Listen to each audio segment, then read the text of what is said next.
Lebanon में Israeli attack क्यों हुआ और हिजबुल्लाह का रोल क्या है, ये समझना जरूरी है। तो वॉर में हिजबुल्लाह का रोल क्या है? लेबनान में हमला, हिजबुल्लाह के 3 ठिकानों पर इजरायल का हमला हुआ। समर्थन में कौन है? हमास को लेबनान में मौजूद हिजबुल्लाह गुट का समर्थन है।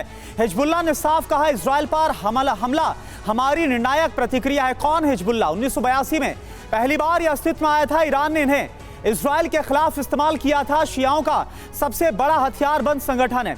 लेबनान में पश्चिमी ताकतों के खिलाफ इजरायल की तबाही की बात करता है और कुछ इस तरह से एक बार फिर से जो हिजबुल्लाह है वो अब इजरायल के खिलाफ हमास के समर्थन में उतर आया है। बिल्कुल, बड़ी खबरें लगातार हम आपको बता रहे हैं। एक ब्रेकिंग न्यूज इस वक्त आ रही है। गाजा में रेफ्यूजी कैंप पर इजरायल का हमला सामने आया। रेफ्यूजी कैंप पर, ये गाजा में हुआ है। गाजा पट्टी में हमले से कैंप की इमारत पूरी तरह से खत्म हो गई, तबाह हो गई। हमले में कैंप की इमारत तबाह हो गई है और ये हमला इजरायल ने किया है। ये पूरी तरह से गाजा पट्टी में अब नुकसान देखने को मिल रहा है। ये देखिए धुएं का गुबार, ये इमारत जलती हुई नजर आ रही है आपको। धुएं का गुबार, काला गुबार देखने को मिल रहा है जो आसमान की तरफ उठ रहा है। पीछे आप एक अलग इमारत का ढेर देख रहे हैं, मलबे का ढेर देख रहे हैं। और ये कुछ देर पहले हमला, हमें बताया जा रहा हमारी टीम की ओर से कि कुछ देर पहले ही ये हमला हुआ है। ये एक्सक्लूसिव तस्वीरें गाजा से आपको दिखा रहे हैं जहां पर ये ताज़ा हमला हुआ है। फ्रेश अटैक हुआ है, इजरायल की तरफ से अटैक हुआ है और ये इमारत जलती हुई दिखाई दे रही है। ये तस्वीरें बहुत भयानक तस्वीरें हैं, इमारत जलती हुई दिखाई दे रही है। पांडे सर, मैं चाहूंगी आप रिएक्ट करें एक एक करके ऐसी तस्वीरें जो बता रही हैं कि युद्ध कितना भीषण होने वाला है। देखिए, मानवता की जो सीमा रेखाएं हैं लगभग सभी लांघ दी गई हैं और अमानवीय दृश्य जो हैं निश्चित रूप से हम कभी देखना नहीं चाहेंगे और भविष्य में जो हम चाहेंगे कि ऐसी तस्वीर ना आए।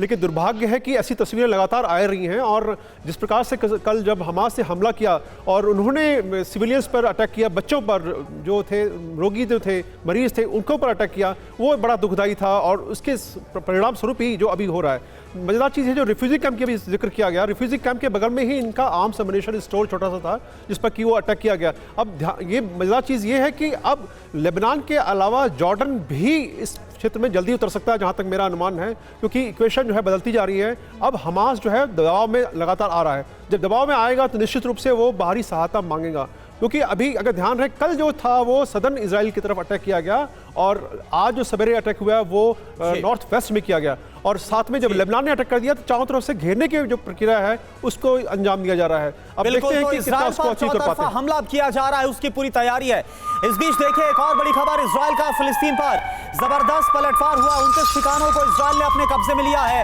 8 जगहों पर आमने सामने की जंग इस वक्त देखी जा रही है।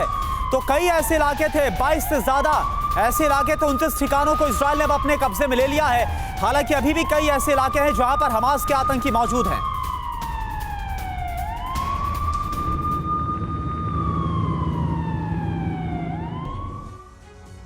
अतुल भारद्वाज जी, मैं आपसे पूछूंगी, अगर आप इसे अवसर मानते हैं इजराइल के लिए, तो इजराइल तो सबसे पहले प्रिपेयर नहीं था। उसकी क्या एजेंसी कर रही थी मोसाद ये भी नहीं पता, लेकिन क्या ये दिन देखने के लिए कि निर्दोष लोग, जो आम लोग हैं, उनको टारगेट किया जा रहा है, उन्हें सहना पड़ रहा है ये सब?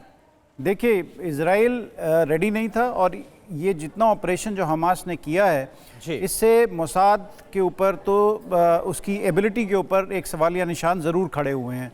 इजरायली सेल्फ एयर डिफेंस के अगेंस्ट एक सवालिया निशान खड़े हो गए हैं दोबारा से। तो अब इन सब चीज़ों को देखते हुए और अब ये जो तस्वीरें अगर आप जो दिखा रहे हैं इसमें ये पहली बार अगर हम देख रहे हैं, मतलब बहुत सालों बाद, कि इसमें इजराइल के लोग डरे हुए दिखाई दे रहे हैं। अदरवाइज़ हम जनरली देखते हैं कि पैलेस्टीनियंस बहुत डरे हुए दिखाई देते हैं, पत्थरबाजी करते हुए दिखाई देते थे, पर ये जो तस्वीरें दिखाई दे रही हैं तो इसकी ये अहमियत बहुत ज़्यादा है इस ऑपरेशन की। अगर आप देखें तो ये ऑपरेशन या तो एक बड़े